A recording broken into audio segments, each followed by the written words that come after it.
Aqui é a prosa choque. Me provoque. Aqui é prosa choque.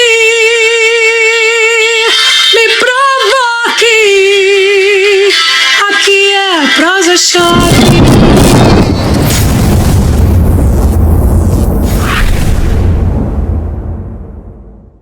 Bom dia, boa tarde, boa noite, sejam muito bem-vindos a mais um episódio do Prosa Choque, o podcast que fala sobre diversidade. Eu sou o Daniel Lade, eu sou o apresentador. Vou chamar minha convidada, mas antes disso vou dar o recadinho de sempre. Eu falo a mesma coisa sempre. Sim, YouTube, tem que se inscrever, tem que compartilhar, falar pra todo mundo, falar bem pra todo mundo, tem que ativar o sininho. E o YouTube agora tem uma opção... valeu demais, que é o troféu joinha, como disse a Maitê.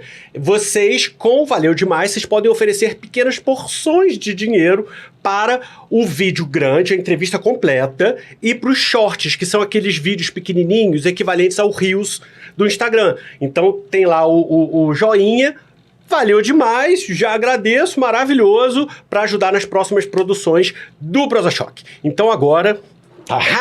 vou ler. Olha, spoiler, eu esperei por você, eu queria você desde o primeiro... Vocês não sabem quem é ainda, mas enfim. Desde a primeira temporada que eu tava louco. Vamos lá. A convidada de hoje é pedagoga e psicopedagoga, especialista em educação infantil, consultora de educação antirracista e escritora. Ela atua na formação de professores no desenvolvimento de uma educação antirracista. Autora do livro O Enegrecer Psicopedagógico, um mergulho ancestral. É palestrante e militante de temas ligados ao antirracismo. E é sobre isso que a gente vai prosear hoje aqui. Seja muito bem-vinda, Clarissa Brito! Que delícia! Cheguei! Cheguei. E é isso, e é uma conversa... Tamo no barzinho, só não vai chegar cerveja. Pois é, pena. Podia. Produção, fica a dica aí. Hashtag fica a dica. Uma cervejinha. E aí... que a gente estava conversando, vou compartilhar com vocês, a gente estava conversando sobre tema, o foco do tema, assim, o foco de estudo, de pesquisa da Clarissa é a educação antirracista. Então, spoiler de novo, acabei de convidar ela para voltar aqui, pra gente falar sobre educação antirracista, que vocês vão ver a aula que é, porque eu sei, porque eu já assisti palestra dela, eu sou apaixonado pela fala dela. Só que... vou falar tudo que a gente conversou. No letramento racial, que eu sei que todo mundo assistiu, com o Fábio Conceição, colega dela. Maravilhoso. Eu falei ao longo do programa, olha, Fábio, a gente está falando sobre o básico, letramento. Estamos letrando as pessoas nos conceitos básicos. A partir daí, eu vou começar a mergulhar em temas um pouco mais específicos. E aí entra, eu já tinha falado com o Fábio Conceição, da Clarissa para falar do lugar da solidão e do lugar da mulher negra na sociedade, que é um tema específico, presente o tempo inteiro na vida de todo mundo, embora não seja notado. Exato. Porque esse tema tá aí, você vira a esquina e você se depara com essas questões. Só que passa batido, não olha, que é mais confortável não olhar. Exatamente. Mas aqui a gente quer olhar.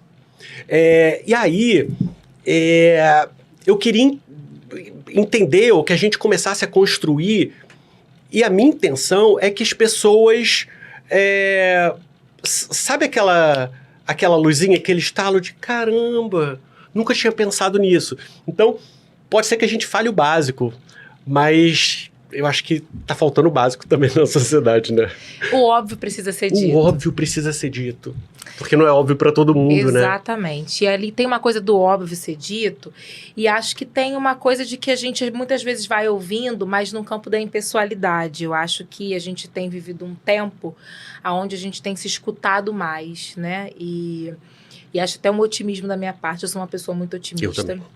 Eu acho que esperança devia ser verbo, né? Assim, de esperançar. A gente precisa mesmo estar nesse lugar. E acho que além da gente estar num tempo de se escutar mais, a gente está num tempo onde não se posicionar quase que não é mais possível, né? Então, sei lá, o Fábio Conceição esteve aqui e ele, né, falou muito sobre isso. Assim, não tem neutralidade. Hoje, quem não quiser pensar sobre isso é uma opção. Algumas pessoas podem estar fazendo a escolha, por exemplo, de não olhar para o recorte do que é ser uma mulher negra, né? Então, se a gente tem toda uma discussão do que é ser mulher, você vai precisar recortar. Sim. E o recorte, ele existe para que a gente possa pertencer. Não à toa a gente vai adjetivar um monte de coisa, né? Quando a gente fala de uma educação antirracista, a gente fala do feminismo negro, são adjetivações que vão ajudar a gente a estar no mundo, que vai dar conta da nossa dinâmica de pertencimento. Então, Sim. é fundamental que a gente fale isso, né? Assim, acho que a mulher negra, ao longo da história, sempre teve um papel, né? Assim, a cultura africana é uma cultura matriarcal, uma cultura feminina, onde essa mulher tem um lugar de muita potência e de muita importância. E a lógica colonial foi, de alguma maneira, derrubando a nossa existência, né? Apagando a nossa importância, a nossa atuação, e a gente vem desde o dia 01 nessa terra buscando caminhos de reconstrução, né? Então, não à toa a gente tem aí, impossível a gente não trazer esse exemplo, mas muito no campo da cultura, se trazer a lógica das mães de santo, por exemplo, né? Quando a gente pensa, então, nessa cultura de que essa mulher que vai acolher, que vai dar conta dessa estrutura familiar. É claro que no campo colonial isso vem também com um peso, com uma carga, muitas vezes, né? Com um peso muito grande. Mas a gente tem o lugar dessa mulher que vem aí enfrentando tantas coisas, né? A nossa história, ela vem sendo, acho que a gente vem vivendo um tempo de recontar, né, e poder contar sobre nossa ótica. Quando a gente pensa na mulher, por exemplo, nas mulheres dos tabuleiros, né, as mulheres mulheres de Acarajé, as baianas de Acarajé, foram Sim. mulheres que revolucionaram a economia do país. E a gente nunca olha para essas mulheres desse lugar, dessa ordem. Sim. Né? A gente, historicamente, a escola, eu vou ter que falar de escola, não tem jeito, Vamos. mas a escola também, de alguma maneira, ao longo dos anos, ela foi ferramenta desse apagamento do feminismo da mulher negra. Não do feminismo negro, Sim, mas da sim, mulher sim. negra. Sim. Né? Você acha que o primeiro lugar da mulher negra na nossa sociedade é o da invisibilidade? O lugar não vindo da mulher, mas a sociedade invisibiliza a mulher negra desde sempre. Desde sempre. E acho que para nós, mulheres negras, tem uma coisa também que ao me definir, eu sempre me defino como negra e mulher. Né? É um posicionamento muito específico, né? Pela minha maneira de olhar o mundo, pela minha filosofia. Eu acho que durante muito tempo, preto não era gente, quiçá mulher ou homem. Uhum. Por esse motivo, eu sempre trago a minha racialidade à frente do meu discurso. E aí tem todo um enfrentamento do que é ser um corpo feminino negro nessa sociedade que, historicamente, né, não considerava nem gente, quiçá uma mulher. Pois sim. Quiçá uma sociedade machista, né? Se relacionar com o feminismo que habita meu corpo, a minha mente, né, o meu sentimento, os meus afetos. Uhum. Né? Então, a gente começa na invisibilidade, eu acho que enquanto sujeito negro, e enquanto mulher também, Sim. num recorte de muito mais opressão do que qualquer outra mulher. Porque você estava falando um ponto que eu acho que eu já vi, que o próprio movimento feminista, num primeiro momento, não acolhia, abraçava a mulher negra. Era um movimento de luta pelo direito das mulheres, mas a mulher negra não aparecia ali. E sabe o que me faz pensar? Que eu acho muito louco. Ninguém nunca falou disso. Não tinha voz. O que acontecia? Você acha que era uma normalidade e é isso? E em algum momento as pessoas começaram a questionar? Porque hoje em dia, com o conhecimento que a gente tem, a gente volta no tempo e fala, gente, é muito esdrúxulo coisas que aconteciam. Né? Você sabe por quê? Que levou isso? Na verdade, eu não sei se a gente não falava, mas é que a gente também tinha o lugar da discussão que não estava na superfície. Porque pensar o nosso lugar no mundo, pensar o nosso lugar, e aí quando eu falo nosso, estou falando da população negra, sim, né? Sim. Pensar a nossa pauta de existência, pensar o que é ser esse corpo feminino, né? Assim, se você vai para a nossa cultura ancestral, você vai olhar para narrativas, por exemplo, de orixá, que são narrativas que vão constituir a nossa existência, a Oxum vai falar disso. A gente é o corpo, a gente é água, né? Assim, nada existe sem a gente. E a gente fala disso desde que a gente chegou aqui. Tá. Então, tem um lugar da nossa narrativa, não está na superfície. E hoje a gente tem tido muitas possibilidades por conta, né, de tantas mulheres que vieram antes de mim. E eu tô aqui podendo contar isso. Sim, sim. Mas a nossa narrativa, ela é inteiramente feminina. Você tem um Itã de Oxum maravilhoso, aonde ela Como é que é o nome? não, Oxum. Oxum não. é um Itã, né? Umas histórias de orixá. Me conta. Conto. Eu adoro contar histórias. E eu adoro ouvir. E vocês gostam de ouvir, que eu sei. Precisava se tomar decisões, né? Sobre a cidade. E os orixás não convidaram Oxum. E ela, que é dona das águas, uma mulher que não está aqui de bobeira, nesse mundo nunca esteve, não me convidaram, pois tudo secarei. E sem água nada temos. A gente nem vive, amor, sem água. Tá. E aí, as pessoas precisaram entender, os orixás precisaram entender que sem ela seria impossível pensar, né? E aí, por mais que eu esteja falando nesse tom, dei uma resumida na história, dei uma simplificada até injusto de minha parte, mas o que eu tô falando é de uma liderança democrática e de um lugar de potencializar esse corpo, essa fertilidade que é feminina. Né? Assim, a gente é o começo do mundo. Quer não, a gente é o começo do mundo. Então, as nossas histórias sempre existiram, sempre estiveram aqui e sempre foram contadas a nós. Eu acho que, de novo, a gente está hoje num lugar de colocar na superfície essas narrativas. E aí é claro que eu estou falando muito da gente, da população negra, mas é quase que injusto com o mundo você deixar um grupo social, deixar a população branca acreditar na falácia de que tudo no universo é sobre si, que não é. A gente está falando dessa origem de um território africano, por exemplo, que é o começo do mundo, é o começo da humanidade, sim. É o começo de tudo o berço ali, né? Berço da humanidade, né? É o lugar das primeiras invenções.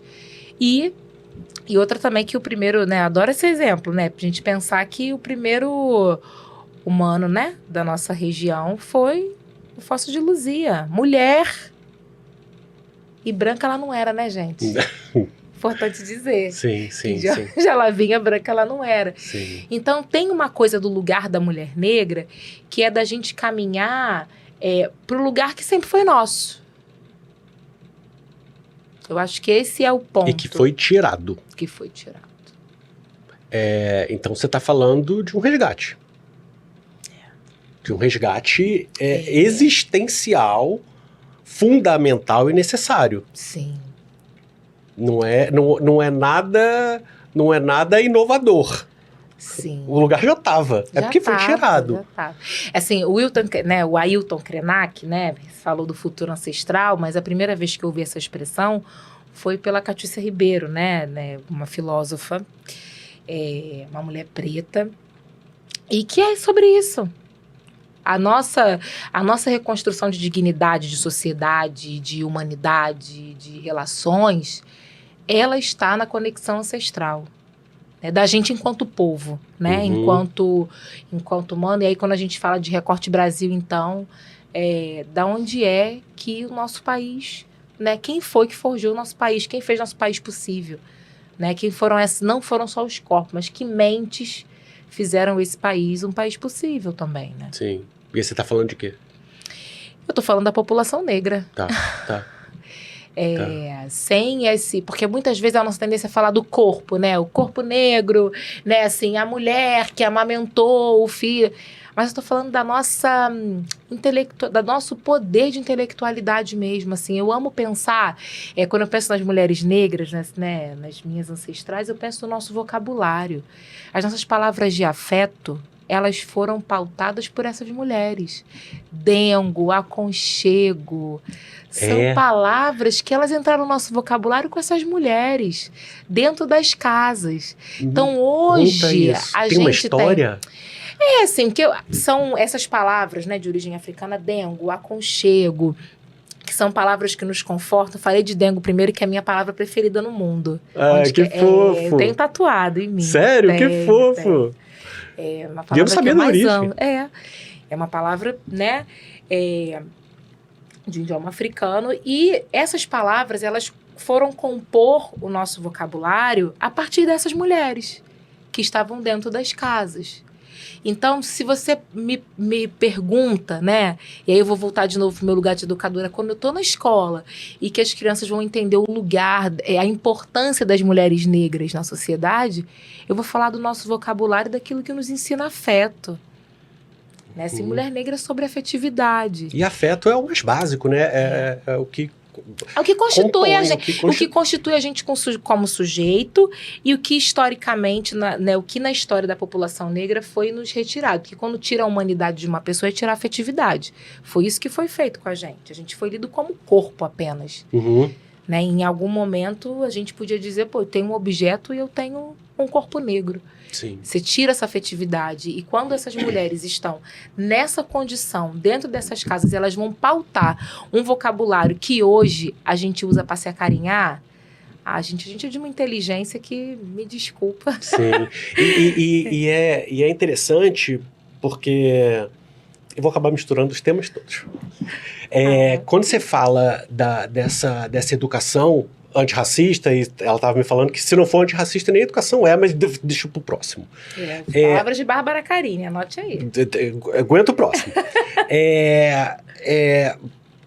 Você tá levando a realidade do povo negro a partir do mais essencial do ser humano, que é o afeto. Exatamente. Né? Até, de repente, como uma maneira de buscar uma conexão empática pelo afeto. Exatamente. Né? Exatamente. E aí depois você vem construindo com teorias, com... Sim. Né? Com as teorias, e não à toa Bell Hooks, que é uma referência, né, muito importante para a gente pensar, por exemplo, a nossa afetividade, o campo do nosso amor.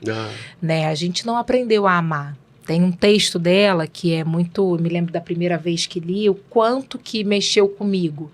Né? Quando ela traz... Nós fomos ensinados a não nos relacionar com os nossos afetos. A gente encontrava nossos pares...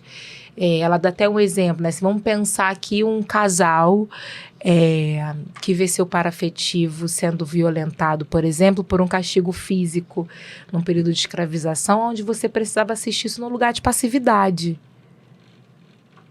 O que é isso, né? Que você vê o outro num lugar de dor, no lugar de sofrimento, e o que você tem a dar é a passividade, porque nós éramos obrigados a isso. Que era a única coisa que restava. E aí, quando você... É óbvio que isso vai respingar na nossa forma de se relacionar. E quando você traz... eu falo isso de qualquer relação afetiva, mas quando você vai olhar, por exemplo, a maneira como homens e mulheres negros são educados a amar, você tem uma questão aí muito profunda no lugar do... Né, que direito foi dado ao homem negro, por exemplo, a se relacionar com afeto? Sim. Você percebe momento? Isso hoje em dia ainda. Ainda. Né? E acho que essa é uma questão nossa, da nossa comunidade, né? Da comunidade negra. Como que a gente vai caminhar para a reconstrução dos nossos afetos, dando conta desses impactos, né? Porque hoje a gente tem uma questão que a gente vem lidando ao longo dos anos com o impacto do racismo, né? E ele também assola a nossa afetividade.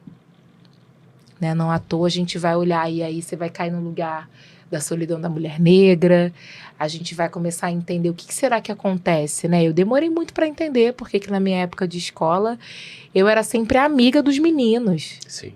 Eu não era escolha de afeto. Uhum. Né? Assim, hoje eu sou uma mulher de 35 anos, me relaciono, né, tenho um relacionamento afetivo com um homem negro e sempre me relacionei com homens negros. E acho importante dizer que não foi sempre por uma escolha, um posicionamento. Durante muito tempo, por conta do espaço onde eu fui criada, né, eu sou, enfim, minha família, estudei numa escola privada, de bairro, de Jacarepaguá, em alguns espaços onde a população negra não era a maioria, Eu era uma das poucas pessoas negras dos espaços. Sim. A gente sobrava. Sobrava a menina pretinha, e o menino pretinho, a gente sobrava. Existia um questionamento na época? Ou isso... Não, era, sem questionamento nenhum. Era o que isso, estava é dado. o que é. Tá. Uma outra coisa que me fez, né, sempre no campo das relações estar com os meus pares, também foi o meu universo cultural, né? Se eu sou de uma família imersa, então eu sempre frequentei o universo do samba, funk, aonde nós somos a maioria. Então, isso também contribui muito, né? Foi contribuindo ao longo dos anos para que eu tivesse esse lugar de afeto como experiência. Mas eu demorei para entender o que acontecia. Quando eu estava em determinados espaços, né? E aí você vai para a universidade, você vai, enfim, adentrando em outros lugares. Demorei muito para compreender o que se passava. Né, mas eu estava contando aqui e acho importante dizer isso, assim. Eu fui me achar bonita adulta ontem. Me conta. Na primeira vez. Eu tenho uma história linda sobre isso. Então me conta, que eu adoro amo. histórias lindas. Então. Histórias lindas têm que ser contadas. É verdade. Na minha adolescência, eu sempre gostei muito de música baiana, né? De axé, de pagodão baiano, amava. E aí meu sonho era ir pra Salvador de todo jeito. Eu queria... Sonho de adolescente. De adolescente, total, queria. Falava com meus pais que eu queria ir sozinha, de jeito nenhum, óbvio que ninguém, menina dos 15 anos, mas sozinha, olha isso. Sozinha. Já queria, eu queria era ir. Isso? E aí o que acontecia? As minhas amigas não tinham esse interesse, né? Tá.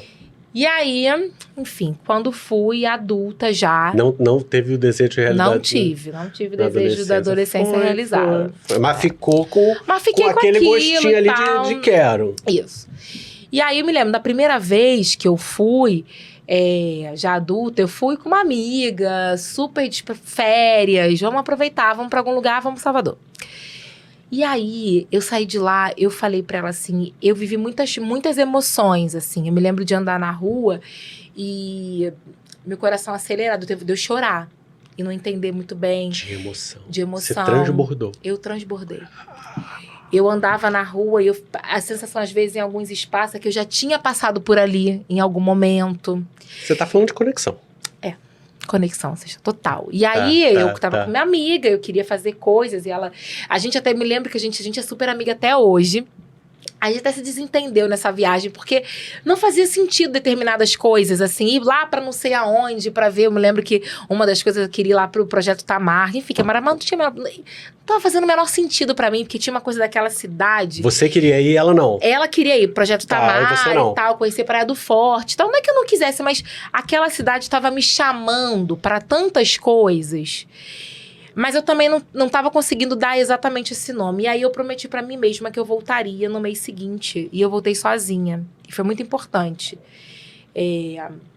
Voltar sozinha para que eu pudesse seguir os passos que meu corpo e meu coração queriam dar. Você então, voltou no mês seguinte? Voltei no mês seguinte.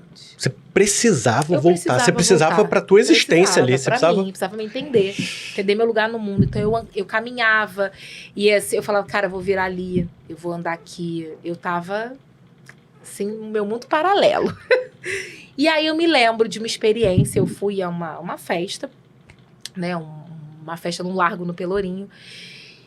E aquela construção inteira, né, de aquelas pessoas, né, meus pares ali, letras de música, e eu olhei e falei, eu me lembro que eu fui ao banheiro, quando eu saí do banheiro, eu me olhei no espelho, e falei, eu nunca tinha me visto daquele jeito. Eu me achei linda até o último gata fio de poderosa, cabelo. gata Exatamente. Poderosa. Eu me lembro que eu falei assim, cara, eu nunca me senti assim. Nunca. E eu me achei linda e maravilhosa. E foi transformador. Porque eu voltei outra pessoa. Mudou a vida, mudou a vida. Mudou. Eu voltei outra voltou pessoa pra festa, tudo. voltou pra vida. Exatamente. Aquela... Deu me olhar, cara, deu para depois falar assim, como é que eu nunca me dei conta de mim? Nunca fui dar conta da cor dos meus olhos. Isso te obrigou a fazer um resgate na tua história. Total. Me conta. E aí, foi muito engraçado, que eu passei um tempo, eu já vou há muitos anos, né? Que eu repito a ida, e vou toda hora e acho importante. E é sempre a mesma e inclusive, nunca é a mesma. E nunca é a mesma. Inclusive, eu acho que essa é uma experiência importante, né? Assim, para corpos e mentes e corações pretos estarem na cidade. Já né? peguei a dica aqui, que eu vou levar o quê? Isso aí, importantíssimo. Sim. E eu fui tentando, e eu tenho uma coisa comigo que sempre que eu posso, eu construo essa mesma experiência de viagem para alguém que eu goste muito, para alguém que eu amo e que eu acho que vai ser maravilhoso essa pessoa poder se conectar. Então, eu dividi essa experiência com uma amiga de uma vida inteira, uma mulher preta, maravilhosa, que vai assistir com certeza, a Roberta, maravilhosa, foi comigo. E foi nesse lugar de alguma maneira, compartilhar esse lugar de potencialidade. Levei a filha de um casal de amigos que eu tenho como minha sobrinha, uma menina de 15 anos, e eu falei pra ela desse lugar. E ela andava um dia, ela falou, tia, que tem preto pra cacete, né? Eu falei, Uhum. E essa é uma experiência muito transformadora na vida da gente. Então, esse é um lugar de conexão. Então, eu sempre vejo uma possibilidade de voltar, né? Tá. Estando bem, se eu tô mal, então aí mesmo que eu vou toda hora. Até pra curar o negócio, Sim, entendeu? sim. Porque tem uma coisa... Tem uma coisa da conexão. Total. E aí isso foi muito importante pra minha relação, por exemplo, com a Clarissa Mulher. Foi importante pra Clarissa Mulher, como foi importante pra Clarissa Educadora, né? Eu digo que foram duas áreas da minha vida que mudaram muito depois dessa experiência. Eu acho que eu voltei uma mulher muito mais consciente do que eu sou, muito mais consciente das afetividades que eu desejo para minha vida. Muito mais... Consciente e apropriada. Sim. Eu tô entendendo que essa tua experiência te permitiu ou te motivou a se apropriar do seu corpo, da sua feminilidade, da sua postura acadêmica. Totalmente. Essa experiência foi, assim, e aí tem uma coisa que você vai também fazendo, cada uma fazendo seus percursos, né? Assim, sim. Enquanto educadora, foi fundamental para mim visitar referenciais da educação que foram pioneiros a pensar a Lei 10.669, que a gente vai falar depois no outro podcast. Ela já topou! Já topei. Mas que foram mulheres desse território. E acessar essas mulheres no campo da intelectualidade, para mim, foi muito importante para pautar todo um trabalho que eu decidi encaminhar. Mais conexão. Quando eu falo, assim, da minha experiência enquanto mulher, né, eu consegui... Eu nunca mais me vi no espelho como eu me via antes.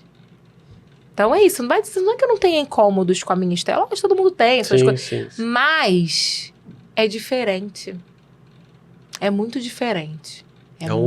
Fazer as pazes com você, né? Porque... E aí tudo melhora, a maneira como você se relaciona, né? Assim, eu tenho certeza que, né, meu companheiro hoje é um cara muito mais feliz, porque eu sou uma pessoa muito melhor, né? Claro. Então, com certeza isso se respinga também, né? Uhum. Nos outros afetos, na maneira como você vai se relacionar. Então...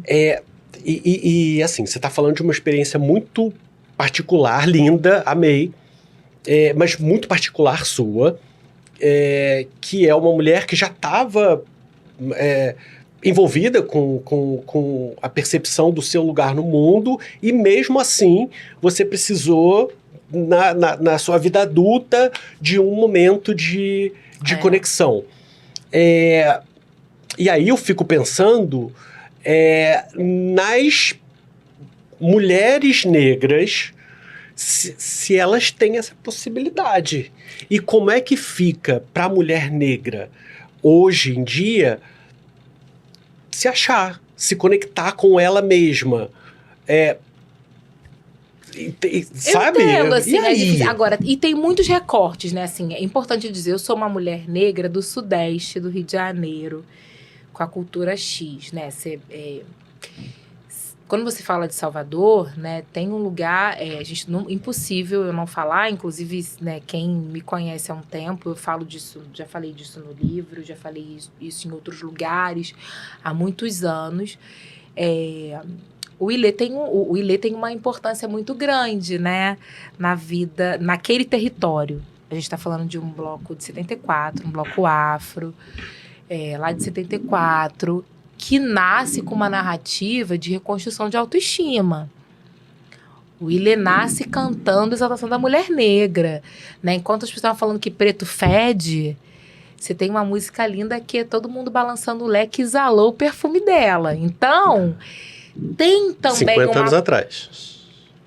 Exatamente. Então, Tá. tem aí também uma construção no campo da localidade que faz diferença, né? E aí, quando eu fui a Salvador a primeira vez, eu me lembro de eu reparar no quantitativo, por exemplo, que eu vi de homens com dread, coisa que, para gente que é do Sudeste, não era dessa ordem. Sim. Né? Se você caminha... claro que você vai hoje numa comunidade do Rio de Janeiro, você vai ver mulheres com todos os cabelos que você possa imaginar, mas há quanto tempo você caminha no Curuzu e as mulheres estão com lace, trança... Esses marcos estéticos, eles também contam muito desse lugar do posicionamento. Né? Assim, essa cultura é o turbante sempre muito alto. Da A gente tá falando apropriação. lá, ó, 50 Apropriação. anos atrás. Você está falando de apropriação da ancestralidade. Isso. E também de consciência. Porque tem uma coisa que é anterior a... Anterior. Se Eu- você não tem consciência, você não pode se apropriar de nada. de nada. Fala. E aí, de novo, né? Toda hora eu, enquanto educadora, vou aparecer aqui. Vai sair isso em mim, né? Quando, de novo, trazendo o Ilê, tem uma mulher por trás desse bloco que vai, né, ali, de alguma maneira, apoiando e nutrindo e validando as ideias dos caras. E que quando ela pensa no lugar da educação, ela entende, né? Assim, Maílda, ninguém não estudou vários autores para chegar à conclusão de que era fundamental para as crianças conhecer a sua própria história da África, amor. E é real a história da África, não é a história que conta. Sim. São as Candaces, né? São os grandes reinos. Isso, se saber potente, muda todo o restante, muda a maneira como você está no mundo. E aí é claro que você pode trazer isso para o campo do seu feminino. Você, quando se entende assim, peraí, né? Eu falo, pô, hoje, depois eu me lembro de muitas reflexões que eu fui tendo ao longo dos anos, que era, cara, peraí, eu sou um corpo de Oxum, me dá licença. O que aconteceu comigo esse tempo todo? Tá. Por que eu possibilitei? E aí é claro que a gente se pergunta, mas são os mecanismos do racismo, são os mecanismos de opressão, mas a ancestralidade, ela também te devolve esse lugar. Ela te devolve, peraí, eu sou um corpo vibrante em água do começo ao fim, Sim. sabe? Então, e aí a gente às vezes fala isso, as pessoas, né, e aí acho que é na maldade mesmo, né? Parece que você não sofre nunca. Lógico que não. Eu sou cheia de afeto, sou cheia das dores, cheia dos meus medos, como todo mundo, mas eu não me distancio desse lugar, entende? E acho que isso faz toda a diferença. Sim. Mas aí... volto. Hã? Eu acho que eu tinha falando tanta coisa, né? Você, já apropriada de você, teve um percurso até ter esse insight aí de... eu sou minha, eu me pertenço, né? Mas a minha família também sempre tentou me dar isso, tá? De Tá. alguma forma, né? Tá, E eu tá. acho que eu tô aqui falando a beça de mim e acho que isso faz toda a diferença, né? As experiências de negritude, elas não são...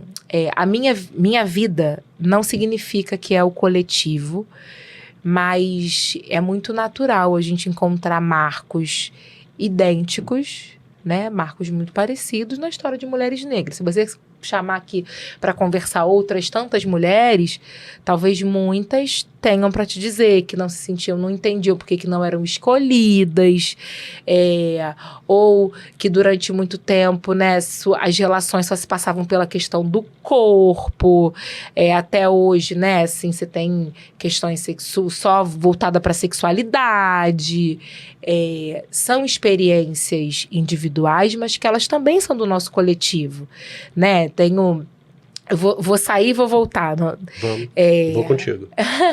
Eu tenho, e acho que é importante, a gente se fortalece muito, né? Eu tenho alguns grupos de mulheres negras, amigas, e que tem conversas que elas só fazem sentido ali pra gente, né? Assim, eu tenho uma amiga, nunca me esqueço disso, que eu já contei isso em algumas palestras de escola, por exemplo, falando com famílias, que tem um recorte do que é ser uma mãe negra, né? Minha amiga um dia saiu da sessão, eu estava na terapia, estava no quarto, e aí chorou, terapia, chorou, aí daqui a pouco a filha dela falou, mãe, por que você tá chorando, mãe? Ela falou assim, minha filha, que as coisas não estão saindo exatamente do jeito que eu quero, e aí a mamãe tá assim, tá triste, vai passar. Depois, ela se deu conta da grande experiência que ela pôde dar para a filha dela, que é vê-la chorar. Porque muitas de nós, eu não tenho lembrança de ver minha avó chorar. Não podia. Fragilidade. E aí, olha que loucura, a mãe que tá chorando na frente da filha, vivendo lá as emoções, as questões dela, os projetos dela de vida, se depara com um encantamento na maternidade que é poder dizer pra filha dela que ela vai ter essa fragilidade, que ela pode, e que ela não vai ter que ser forte o tempo inteiro. E eu tenho certeza que essa é uma conversa que não acontece num grupo, por exemplo, de mulheres brancas, entende? Claro. Então, são muitas as... e aí eu acho que isso vem do autoconhecimento, isso vem da gente se saber, da gente saber das nossas narrativas, da gente ter a consciência que nós, mulheres negras, fomos criadas para ser forte, batalhar, para lutar. Tudo tem que ser no campo do luta. Não, peraí. Entendeu? Eu não quero. Tem hora que eu falo assim, eu não quero lutar o tempo inteiro. Sim. Quero. Mas isso era o que se esperava. E ainda se espera, né? Ainda se espera que tudo nosso precisa vir de um lugar de... Você sabe como começou isso?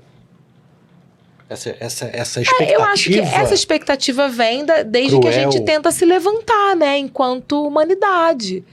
Porque a lógica, né? Empregada, né? Assim, sobre nós, a lógica aplicada sobre nós... era de subalternidade. A gente foi subvertendo isso de alguma forma, e aí, lógico que vem outro mecanismo, né? Que nem agora, assim. A gente vai dizer, o racismo tá aí. Tem pessoas que não querem pensar diferente disso. E elas vão se movimentar diante a movimentação que a gente tem hoje.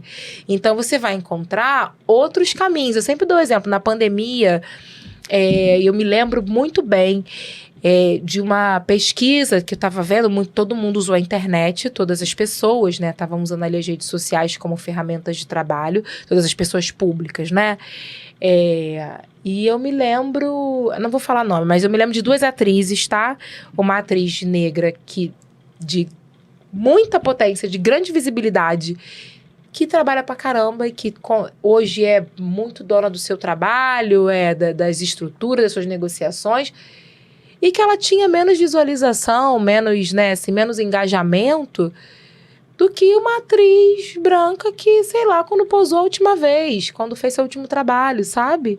Sim. Então, a sociedade vai encontrando caminhos também para se manifestar. Na pandemia, muitas vozes negras emergiram, né?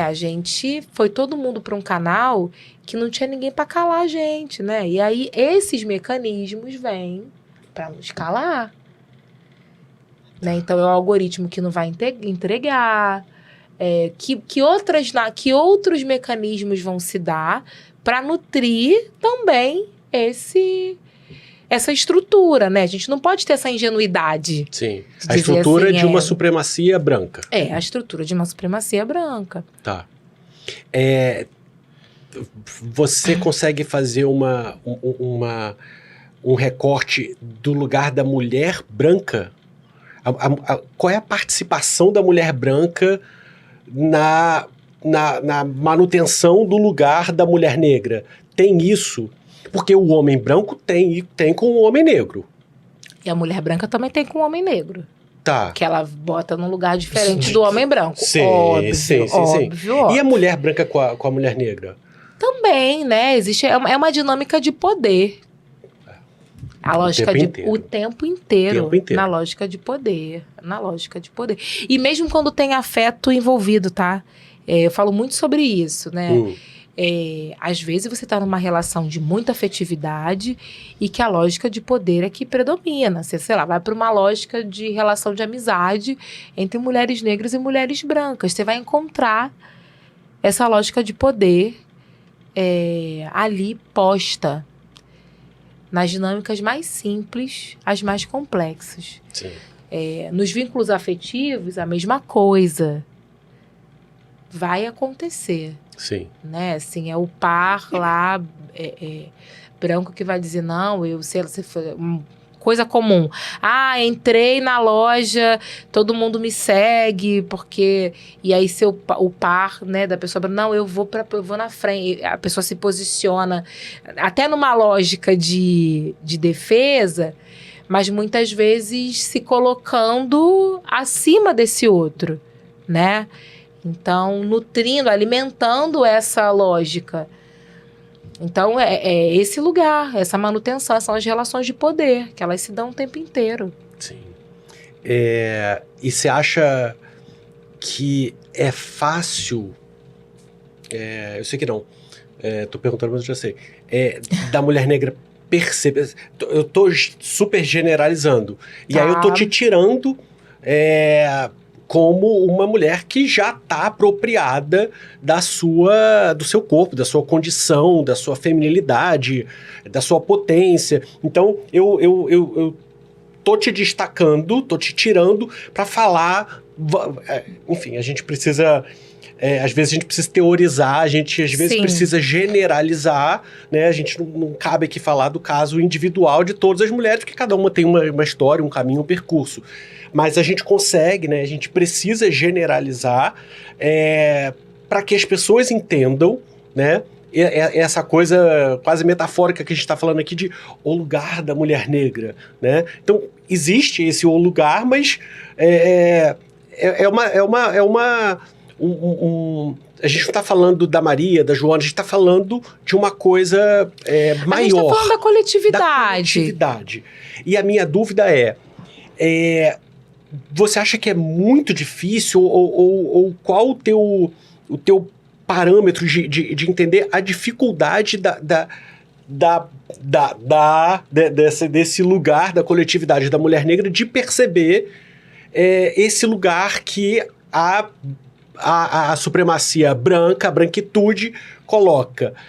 E eu volto pro teu exemplo, quer dizer, você demorou um tempo para falar, epa, sou bonita, epa, tenho poder, epa, sou inteligente, epa, eu posso, eu sou, sabe? Mas muitas não conseguem ter esse estalo da apropriação. E aí vão ali, sabe? E o que eu tô te falando, eu fico agoniado, porque assim, eu quero que o nosso papo encontre uma menina adolescente que ela... Sabe? É isso. Porque são muitos processos e muitas camadas, né? De novo, é claro que as nossas experiências individuais e a minha experiência individual vai se esbarrar em algum momento na coletividade, sim. É muito difícil porque você tem muitas lógicas e muitos mecanismos estruturantes de opressão, né? Então, hoje, né, eu dei o exemplo da Mariana, da minha sobrinha, que foi comigo para Salvador. Na idade dela, eu não tinha a relação que ela tem com ela, por exemplo, enquanto menina. O que você percebe aí? Vou dar assim, é impossível falar da gente, né, e não falar de cabelo, por exemplo. Tá. Mariana bota cabelo, tira cabelo, ela se olha, ela se acha linda. Você tá entendendo? Ela tem certeza. E não quer dizer que os impactos do racismo não atravessem a vida dela, Sim. não atravessem as emoções dela. Sim. Entende? E ela percebe? Percebe. Percebe como uma Percebe, ela é uma intervenção menina que racista. chega na escola, por exemplo, e vê uma situação de racismo e ela vai se posicionar. Tá. Ela precisou fazer um trabalho de escola uma vez. E aí tinha uma galera que não queria fazer. Ela falou, sabe de uma coisa? Eu vou fazer o trabalho de fazer personalidade. Ela falou, você da minha tia. Ela fez um trabalho sobre mim. Ai, que linda, né? isso? Ai, maravilhosa. E aí tem uma coisa de decisão que eu não experimentei. E a mãe dela também não. Tá. Né? E que tem a ver também com todo esse recorte, né? Hoje, né, a gente tá falando muito de relacionamento, de afetos. Eu me relaciono hoje com uma pessoa que é isso, assim, eu admiro muito esse cara. Tem uma coisa de você falar assim, se não fosse... E não quer dizer que sejam relações perfeitas, que sejam relações de eternidade, não é sobre isso. Mas esses detalhes... eles fazem muita diferença. Eu acho que hoje a gente tem muito mais possibilidades de conversar, de perceber.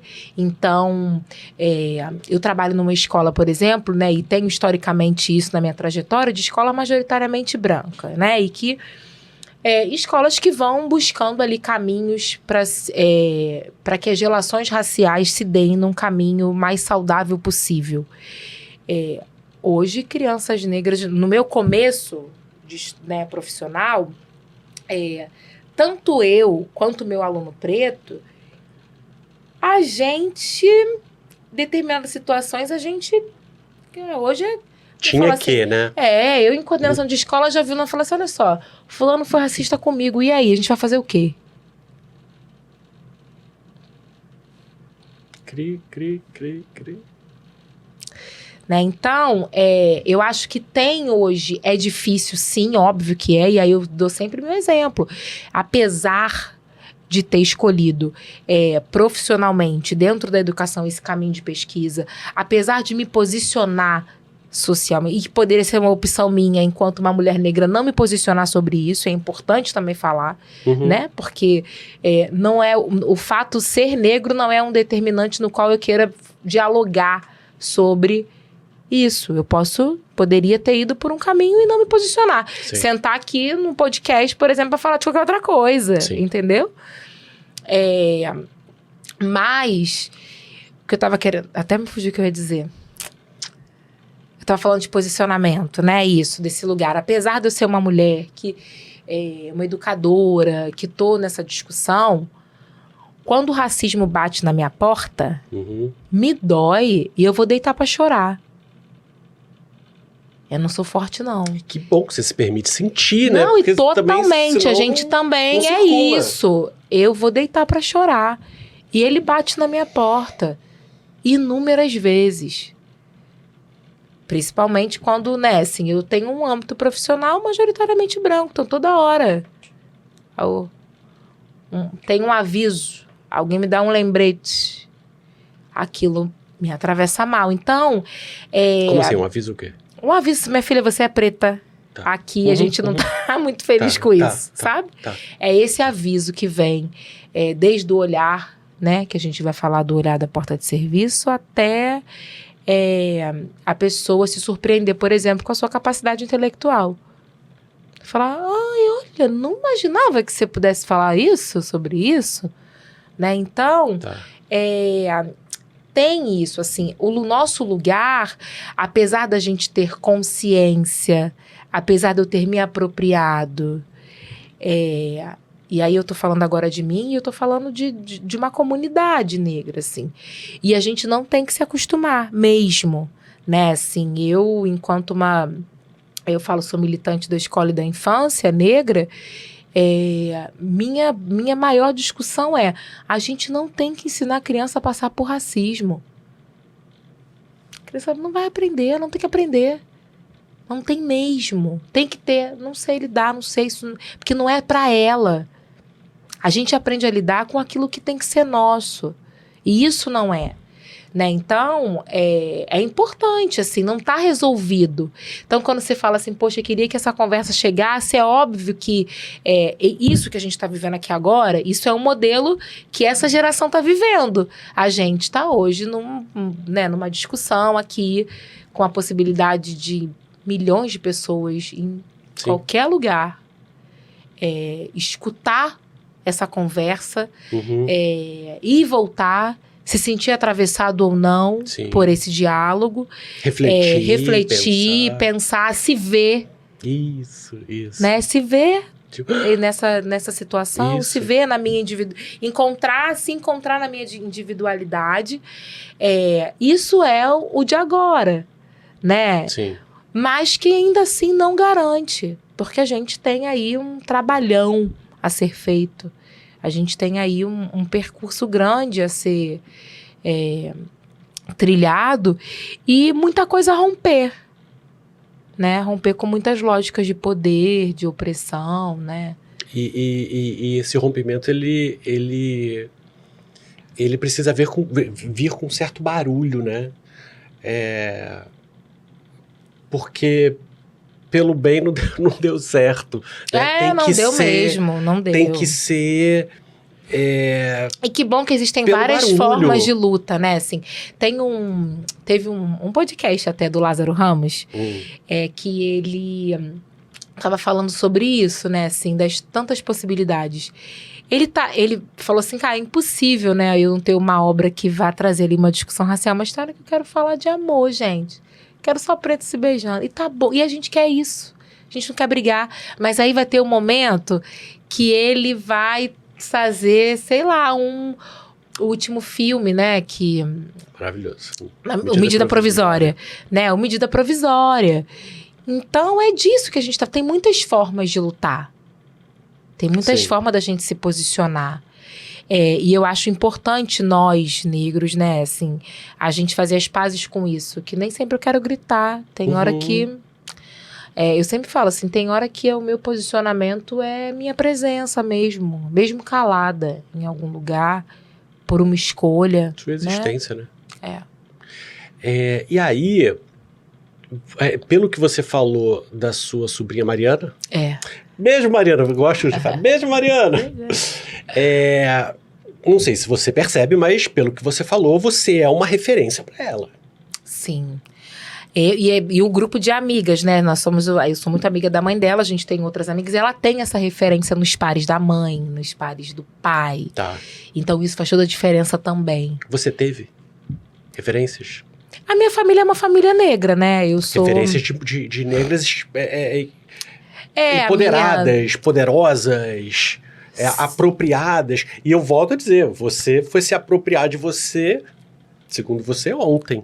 Né? Adulta, né? Como é que você teve na minha isso? casa, assim, minha mãe, ela é uma pessoa, né, uma mulher negra bem importante, assim, na minha trajetória, né? Meu pai era um homem negro mais retinto, né? Então, a minha cor, na minha casa, na família da minha mãe, eu sou a pessoa com a pele mais escura. Tá. Né? E isso tem impactos nas nossas relações, nas afetividades da infância. E a figura da minha mãe e de outras primas dela são importantes. Eu tenho memória. Minha mãe tinha uma prima pianista.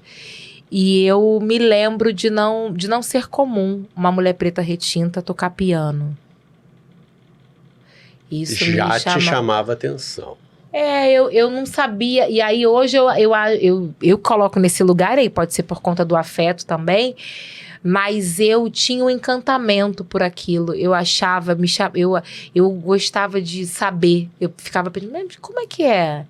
Né, assim, aquilo me chamava atenção, né? Minha mãe, né, uma mulher que teve pela vida acadêmica, né, uma ascensão, né, de vida pela vida acadêmica. E ela tinha, minha mãe é psicóloga, né? Ela foi psicóloga ela foi psicóloga há 30 anos, praticamente, de serviço público. E ela trazia algumas narrativas bem importantes para mim, né? Assim, ela contava que muitas vezes paciente, assim, abria a porta e perguntava, mas cadê a doutora Ângela? Ela falava, sou eu. E as pessoas se espantavam. Ela me contava de uma festa que teve no posto de saúde que ela trabalhou e que uma colega falou assim, nossa, você tá bonita, Ângela, parece até que você é chefe da enfermagem. Que é uma categoria majoritariamente negra, né? Enfermagem, né? Professor, também tem muitas professoras negras. Então, tinham essas narrativas que ela trazia ali pra mim que, de alguma maneira, estava me dando um recado. Te fazia pensar. Fazia pensar. E aí não é à toa que conta, né? Assim, ela também contou de uma experiência quando ela era adolescente. Eu me lembro dela me contar isso na mesma idade com o que aconteceu com ela, que tinha 15 anos. E ela fez normal e na época dela, sei lá, minha mãe é de 53. Quando ela estava adolescente, era muito comum aquele baile do normal na escola militar e tal. E aí uma professora falou... deu a entender que ela, enquanto uma menina negra, não era para ela ir, né? Que não tinha espaço. E aí, minha avó que costurava fez uma roupa maravilhosa para ela. E meu avô falou assim, você vai porque eu vou te levar. Meu avô era um homem preto de 2 metros de altura, né? Ele falou, minha filha, você vai porque você vai em qualquer lugar. Tá. E aí, mesmo não sendo ela uma pessoa de tanta discussão racial, que ela também foi fazer essas experiências depois da minha vida adulta também. Tá. Conforme eu fui trazendo pro meu universo de trabalho, como a gente trocava muito, a gente sempre conversou, ela foi também, a minha experiência foi nutrindo a racialidade dela também. Uhum. Mas ela dava um jeito de me dar um recado, porque ela também não tinha muita consciência de si. Enquanto um corpo negro, uma mulher negra de pele clara, né? Que é Era intuitivo. Era intuitiva. Aquilo batia nela e ela sabia... Um incômodo que nem ali. ela contava, assim, que as pessoas diziam, você tem que arrumar um português. Tá. E aí ela, né, se via naquela incoerência que ela casou com um homem com um tom 3 vezes acima do dela. Tá. Não sabia direito o que era, mas causava Porque o racismo faz isso, né? né? O racismo, a gente não dá nome para determinados incômodos internos, né? Assim, até como mulher, como criança. A gente não sabe o que tem. Tem um negócio que a gente não tá cabendo aqui, que a gente não sabe o que é, mas você tem aquela sensação. E aí depois, né, meu melhor amigo de infância é o menino, nós éramos um dos poucos pretos da escola. Hoje em dia, a gente conversa sobre isso, a gente acha, inclusive, tem essa hipótese de que a gente era, e a gente ficou amigo naquela época que menino não quer ser amigo de menina. As crianças, os meninos estão se odiando. E a gente fez uma parceria enorme, né, então... E aí a gente fala, cara, a gente era ali, certamente a gente visitava, tinham outras, mas a gente visitava um sentimento, provavelmente, de não pertencimento, que fez a gente se conectar. Sim. E hoje a gente olha para nossa trajetória, a gente dá conta de perceber isso, né? Sim, mas o perceber é difícil. Porque você tá falando, o racismo, ele tá ali nas sutilezas, né? E aí, volto com essa diferença de você é uma mulher apropriada de você, então para você já fica mais fácil perceber esse incômodo, racismo. Mas a geração de hoje tem isso muito, tem isso... Você acha? Acho porque é isso, assim, hoje você vê sei lá, funk, por exemplo, que é uma narrativa estruturante na juventude negra. O funkeiro tá falando que é preto. O cara tá trazendo isso no discurso. Tá. Se você olhar, por exemplo, quando você vai para uma escola, você vai para os adolescentes para que eles se autodeclarem. Hoje, você tem... As pessoas não estão se declarando. Então, tem um lugar de consciência, de se saber. Se perceber ali, né? Porque tem uma coisa que o mundo rapidamente avisa que você é preto. A sociedade te avisa. Uhum. Pro menino é a abordagem policial, as pessoas terem medo, né? Eu me lembro disso, assim, eu criança, tenho primos, né, uma família, né, miscigenada, pessoas brancas na família, e eu sempre fui muito grande, Eu tava no parquinho com 2 primos. Criança. Criança. Eles eram 2 anos, 3 anos mais novos que eu, mas eu era mais alta. E aí, era meu tio, na casa do meu tio-avô. E aí, a pessoa do condomínio, né, o segurança do condomínio, queria fechar o parquinho e falou, oi, tira suas crianças aqui, achando que eu era babá dos meus primos. Naquele dia, ninguém nunca tinha conversado comigo sobre racialidade, ninguém nunca tinha conversado comigo sobre o que era ser uma menina negra, mas com 12 anos eu entendi que eu era diferente dos meus primos, apesar da gente estar ali naquela mesma casa, cercada dos mesmos afetos, eu entendi. E nomeou? Você conseguia nomear? Tava na cor da pele, eu acho que eu só conseguia saber que eu era diferente. Aí eu olhava pra mim e eu era diferente. E tava na cor da pele. Tá. Né? Então, por exemplo, a minha avó, eu tenho 2 primas só, na minha família não é gigante. Eu tenho a pele mais escura. Minha avó tinham escolhas que ela fazia, a avó mãe da minha mãe, me demarcando em alguns espaços de que eu era neta dela, que era uma dinâmica de proteção.